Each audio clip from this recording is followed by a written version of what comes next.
বিশ্ব থেকে হারাবে না পবিত্র কোরআন। নারায়ে তাকবীর, নারায়ে তাকবীর। আল কোরআনের আলোক, আল হাদিসের আলোক। নারায়ে তাকবীর। নুকুল কুমার ভাইয়ের আগমন মাগুরাবাসীর পক্ষ থেকে, মুসলমানদের পক্ষ থেকে, সকল মানুষের পক্ষ থেকে নারায়ে তাকবীর। ধ্বংস হয়ে যায়, ধ্বংস হয়ে যায় যদি আগুন লেগে, যদি আগুন লেগে কোনদিন ধ্বংস হয় পৃথিবীর সব বইয়ের দোকান, তবু বিশ্ব থেকে হারাবে না, তবু বিশ্ব থেকে হারাবে না পবিত্র কোরআন। নারায়ে তাকবীর, নারায়ে তাকবীর। আল কোরআনের আলোক, আল হাদিসের আলোক। নারায়ে তাকবীর। নুকুল কুমার ভাইয়ের আগমন মাগুরাবাসীর পক্ষ থেকে, মুসলমানদের পক্ষ থেকে, সকল মানুষের পক্ষ থেকে নারায়ে তাকবীর। আমাদের শ্রদ্ধেয় কবির বিন সামাদ খুব বিখ্যাত মানুষ, ওনাকে আমি অনেক আগের থেকেই জানি, চিনি। সেটা অবশ্য ওই নেটের বদৌলতে ফেসবুকে, ইউটিউবে আমি ওনাকে দেখেছি। অনেক গুণে উনি গুণান্বিত, অনেক সুন্দর অভিনয় করেন।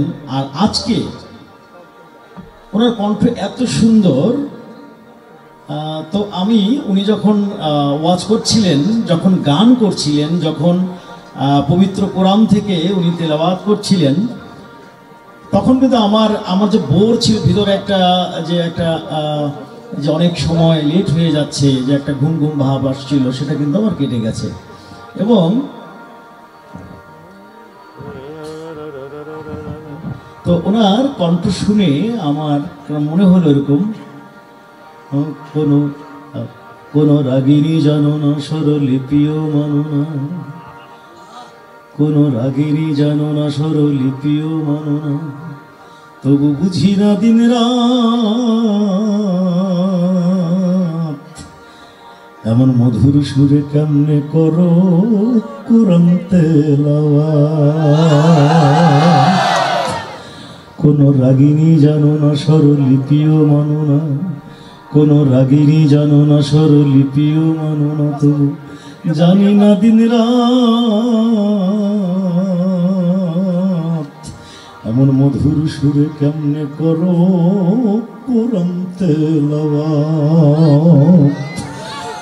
তো আমার ভাবতে অবাক লাগে, আসলে সরাসরি যদি আল্লাহ পাকের করুণা না থাকে, তাহলে এত সুন্দর করে কি করে গলা ভাঙা সম্ভব? আমরা যেখানে মানে 40 বছর ধরে প্র্যাকটিস করেও যে নোটটি আমরা লাগাতে পারি না, সেই নোটগুলো কি করে লাগানো সম্ভব? তো সেটা ভেবে অনেকটা অবাক হচ্ছিলাম, খুব ভালো লাগছিল যে আমার কোনো রকম কোনো মানে যে মন খারাপ হয়ে গেছিল, সেটা কিন্তু এই ওয়াজ শুনে আমার কেটে গেছে। এবং এত সুন্দর কণ্ঠ, মিষ্টি কণ্ঠ, বিশেষ করে কবির ভাই তো শুনলাম, এর আগে আমাদের জাহাঙ্গীর ভাই উনি 2 বার আমার আয়োজনে, আমার যে মসজিদে আমি করেছিলাম সেই মসজিদের সামনে উনি ওয়াজ করেছিলেন। এবং আমি সেদিন দেখেছিলাম আমাদের দেশের হিন্দু মুসলমান, উনি যখন দোয়া করছিলেন তখন আমাদের দেশের হিন্দু মুসলমান সবাই হাউ মাউ করে কেঁদেছিল। এবং সেদিন আমিও কেঁদেছিলাম, আমার বড় ভাই তো মানে আমার থেকে বেশি মানে অঝরে কান্না করেছিলেন। তো কি করে মানুষের ভিতর থেকে এই যে কান্নাটাকে বের করে নিয়ে আসা, এই কান্না, এবং সেটা আল্লাহর জন্য, এবং সেটা এই যে ওয়াজের যে সুফলটা, সেটা কিন্তু আমরা শেষে, বিশেষ করে এই দোয়ার সময় আমরা সেটা ফিল করতে পারি, অনুভব করতে পারি, এবং অন্য জগতে যেন হারিয়ে যাই। আমাদের কবির ভাই বলছিলেন যে পেছনে নাকি গোরস্থান, তো সেটাই ভাবলাম যে উনি দোয়া চাইলেন যে যারা শুয়ে আছে কবরে তারা যেন ভালো থাকেন, এবং অনেকের আত্মীয় স্বজন তারা শুয়ে আছেন। কথাটা ভাবতে কেমন লাগে বলুন তো? কিছুদিন পরে আজকে যে মাটি আমাদের পায়ের নিচে আছে, আল্লাহ চাইলে কিছুক্ষণ পরেই মাটিটা আমাদের বুকের উপরে উঠতে পারে। মাটিটা পায়ের নিচে আছে বটে, কিন্তু যে কোনো মুহূর্তে এই মাটি আপনার বুকের উপরে উঠতে পারে। কবরে কি করে রবে একা একা। তো সে কারণে আমার এই গানটি মনে পড়লো, কবরে কি করে রবে একা একা, ভাবো কবরে কি করে রবে একা একা। অন্ধকারে বাতি নাই, বন্ধ ঘরে সাথী নাই, বন্ধ ঘরে সাথী নাই, অন্ধকারে বাতি নাই। তোমার প্রিয় দেবে না তোমার দেখা, কবর কি করে রবে একা একা, ভাবো কবর কি করে রবে একা একা। বালিশ নাই মশারি নাই, কেমন করে ঘুমাবে ভাই, বালিশ নাই মশারি নাই, কেমন করে ঘুমাবে ভাই। নাই আর কন্ডিশনের ঠাই, নাই হিটার পাখা, নির্জন নিরালানি ঝুমে, শীত গরমে একই রুমে, নির্জন নিরালানি ঝুমে, শীত গরমে একই রুমে, থাকতে হবে টানা ঘুমে, বিধাতার লেখা। কবর কি করে রবে একা একা, ভাবো কবর কি করে রবে একা একা। পাকা বাড়ি দামি গাড়ি, টাকা কড়ি কারি কারি, ছেড়ে দিতে হবে পাড়ি, যাবে না থাকা। পাকা বাড়ি দামি গাড়ি, টাকা কড়ি কারি কারি, ছেড়ে দিতে হবে পাড়ি, যাবে না থাকা। তোমার বসার চেয়ার টাকার সিন্ধুক, আত্মরক্ষার পিস্তল বন্দুক। তোমার বসার চেয়ার টাকার সিন্ধুক, আত্মরক্ষার পিস্তল বন্দুক। পড়ে রইবে বিশাল মুল্লুক প্রিয় এলাকা, কবর কি করে রবে একা একা, ভাবো কবর কি করে রবে একা একা। এক মুহূর্ত যে সন্তানে না দেখলে ঝড় ওঠে প্রাণে, এক মুহূর্ত যে সন্তানে না দেখলে ঝড় ওঠে প্রাণে, তাদের ছেড়ে গোরস্থানে থাকবে যে একা। এক মুহূর্ত যে সন্তানে না দেখলে ঝড় ওঠে প্রাণে, তাদের ছেড়ে গোরস্থানে থাকবে যে একা। তারা হয়তো বছরে দু একবার শেষে যাবে জিয়ারতের আসে, বছরে দু একবার পাশে যাবে জিয়ারতের আসে। কোটি বছর সবুজ ঘাসে, কোটি বছর সবুজ ঘাসে থাকবে যে ঢাকা, কবর কি করে রবে একা একা, ভাবো কবর কি করে রবে একা একা। অন্ধকারে বাতি নাই, বন্ধ ঘরে সাথী নাই, অন্ধকারে বাতি নাই, বন্ধ ঘরে সাথী নাই। তোমার প্রিয় দেবে না তোমার দেখা, কবর কি করে রবে একা একা, ভব কবর কি করে রবে একা একা।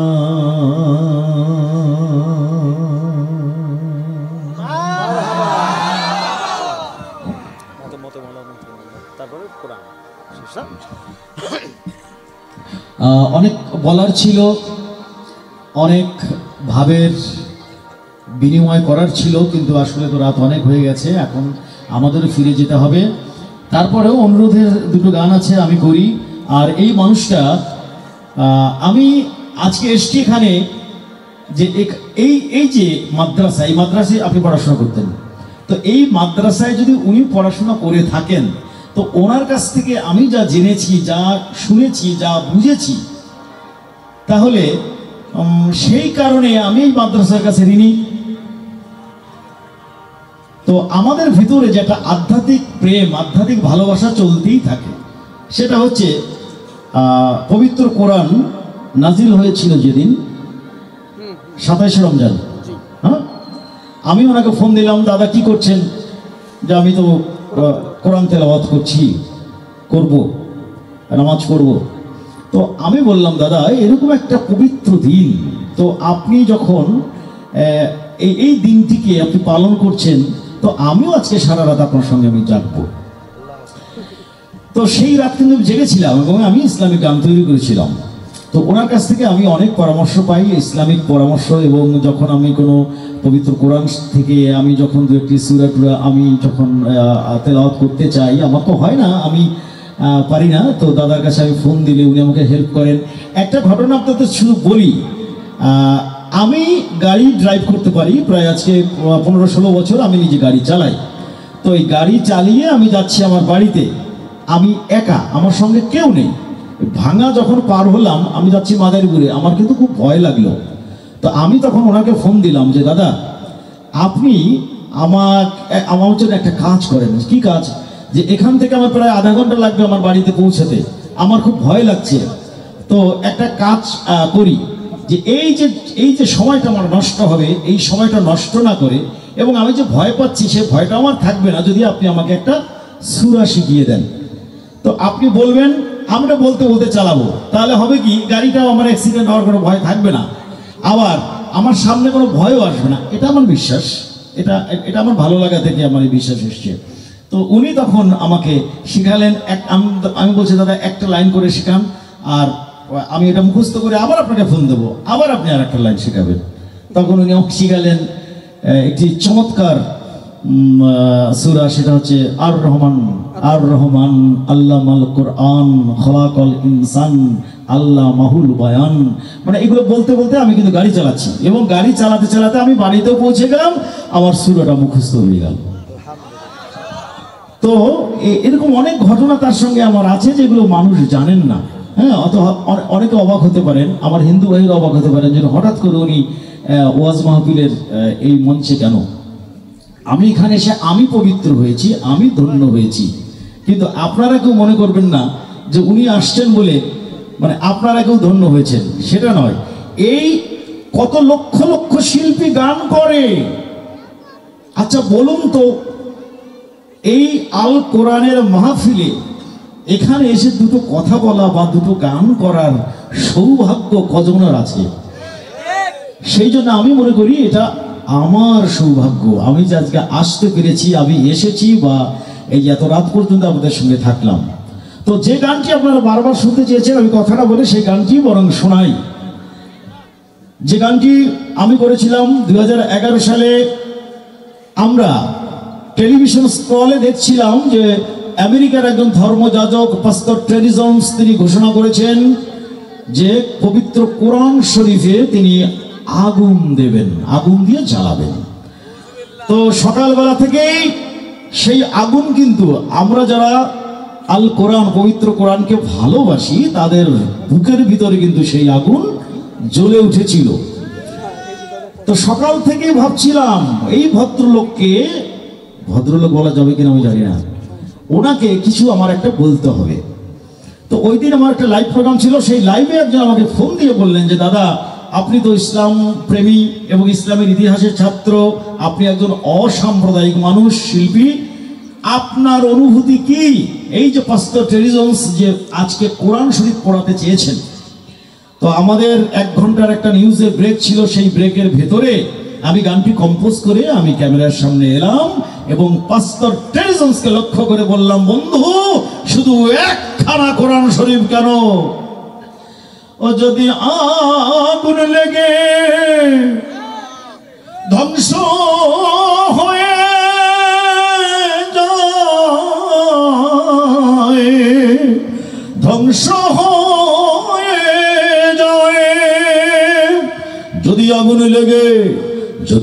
আগুন লেগে কোনদিন ধ্বংস হয় পৃথিবীর সব বইয়ের দোকান, তবু বিশ্ব থেকে হারাবে না, তবু বিশ্ব থেকে হারাবে না পবিত্র কোরআন। নারায়ে তাকবীর, নারায়ে তাকবীর। তো আপনারা জানেন যে এই বিশেষ করে যারা ইউরোপ আমেরিকার মানুষ, তারা ইমোশনকে তারা পাত্তাই দেয় না, তারা লজিকে বিশ্বাস করে। আপনি যে কোনো কথা বলবেন, লজিক দিয়ে কথা বলবেন, ওরা মাথা নিচু করবে। লজিক হচ্ছে ওদের গড। তো আমি প্রথমে লজিকটা দিলাম, যেটা আমি শুধু কোরআনকে ভালোবাসি বলে বলছি সেটা নয়। কোরআন কেন পড়ানো সম্ভব না, কোরআন কেন পৃথিবী থেকে নিশ্চিহ্ন করা সম্ভব নয়, কেন নয়, তার যুক্তিটা তো আগে আমাকে দিতে হবে। তো আমি বললাম, করবে কেমন করে কোরআন ধ্বংস আগুনের ও তেজ, করবে কেমন করে কোরআন ধ্বংস আগুনের ও তেজ, আছে বিশ্ব ভর লক্ষ লক্ষ কোরআন হাফেজ, করবে কেমন করে কোরআন ধ্বংস আগুনের ও তেজ, আছে বিশ্ব ভর অগণিত কোরআন হাফেজ। আমি বললাম, বন্ধু যারা পবিত্র কোরআন শরীফকে মুখস্থ রাখেন তাদেরকে আমরা বলি কোরআনে হাফেজ, এবং এই কোরআনে হাফেজের প্রত্যেকজন কোরআনে হাফেজের হৃদয় মঞ্জিলে সযতনে সংরক্ষিত থাকে যে কোরআন, বাইরের আগুন সেই কোরআন স্পর্শ করতে পারে না, বন্যার পানি সেই কোরআনকে ভিজিয়ে দিতে পারে না, ভাসিয়ে নিয়ে যেতে পারে না, বাইরের কীট পতঙ্গ সেই কোরআনের পাতা কেটে নষ্ট করতে পারে না। সুতরাং এই দুনিয়ার বুকে যতদিন শুধুমাত্র যদি একজন কোরআনে হাফেজ জীবিত থাকেন, তাহলে দৃষ্টত পবিত্র কোরআন শরীফের কোনো ধ্বংস নেই। আর ধ্বংস তো নেই, কারণ স্বয়ং আল্লাহ রাব্বুল আলামিন তো বলেছেন, নাহনু নাজ্জালনা যিকরা ওয়া ইন্না লাহু লাহাফিজুন, আমি কোরআন শরীফকে সৃষ্টি করেছি, নাজিল করেছি, আমি কোরআনকে সংরক্ষিত রাখবো, আমি রক্ষা করব, আমি হেফাজত করব। সুতরাং কারো সাধ্য নেই। আমি যখন কোরআন পড়াতে দেখি কাউকে, আমি কিন্তু হাসি, কত বড় মূর্খ। এই কোরআন, পবিত্র কোরআন শরীফ নাকি পৃথিবী থেকে এই নিশ্চিহ্ন করা সম্ভব। তো আমি বলেছি, করবে কেমন করে কোরআন ধ্বংস আগুনের ও তেজ, আছে বিশ্ব ভর লক্ষ লক্ষ কোরআনে হাফেজ, তারা আবার ছাপিয়ে আসমানি গ্রন্থ, ছাপিয়ে আসমানি গ্রন্থ, বাঁচাবে ইসলামের সম্মান। তাই বিশ্ব থেকে হারাবে না, এই বিশ্ব থেকে হারাবে না পবিত্র কোরআন।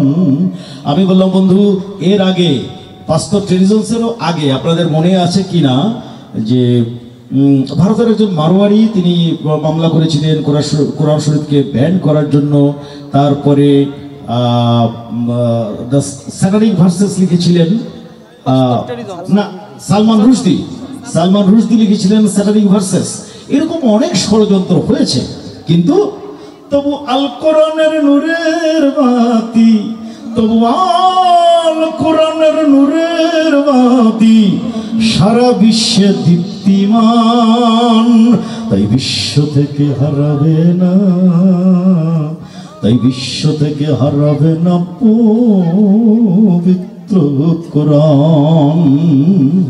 আমি বলেছি বন্ধু, ইতিহাস থেকে আপনি শিক্ষা নিন। দেখো পাকিস্তানের জিয়া মরল দুর্ঘটনায় ভাই, তার বিমান পুড়ে ছাই হয়েছে, কোরআন পড়ে নাই। 1988 সাল আপনাদের মনে আছে হয়তোবা, 1988 সাল 17ই আগস্ট পাকিস্তানের সামরিক শাসক জিয়াউল হকের মৃত্যু হয়েছিল বিমান দুর্ঘটনায়। আমরা পত্রিকায় দেখেছিলাম তার বিমানের সব কিছু পুড়ে ছাই হয়ে গিয়েছিল, কিন্তু তার পকেটে ছিল ছোট্ট একখানা কোরআন শরীফ। আগুনের লেলিহান শিখা সব কিছু জ্বালিয়ে পুড়িয়ে ছারখার করে দিতে সক্ষম হলেও শুধু স্পর্শ করতে পারেনি ওই ঐশী গ্রন্থ পবিত্র কোরআন শরীফকে। তাই আমি বাস্তব টেলিভিশনকে বলেছি, দেখো পাকিস্তানের জিয়া মরল দুর্ঘটনায় ভাই, তার বিমান পুড়ে ছাই হয়েছে, কোরআন পড়ে নাই।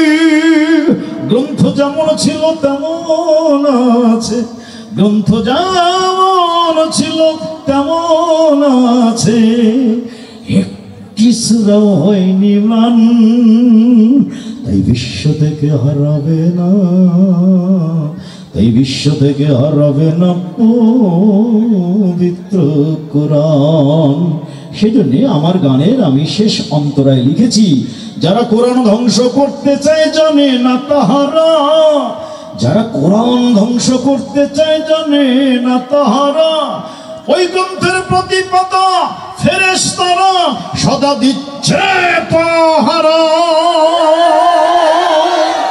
এই যে আমার বিশ্ব নবীর সাধনার ধন, আমার বিশ্ব নবীর সাধনার ধন, নকুল কয়রা ফুলের দান, তাই বিশ্ব থেকে হারাবে না, বিশ্ব থেকে হারাবে না পবিত্র কোরআন। যদি আগুন লেগে, যদি আগুন লেগে, যদি আগুন লেগে কোনোদিন ধ্বংস হয় পৃথিবীর সব বইয়ের দোকান, বিশ্ব থেকে হারাবে না, তবু বিশ্ব থেকে হারাবে না, তবু বিশ্ব থেকে হারাবে না, বিশ্ব থেকে হারাবে না পবিত্র কোরআন। নারায়ে তাকবীর।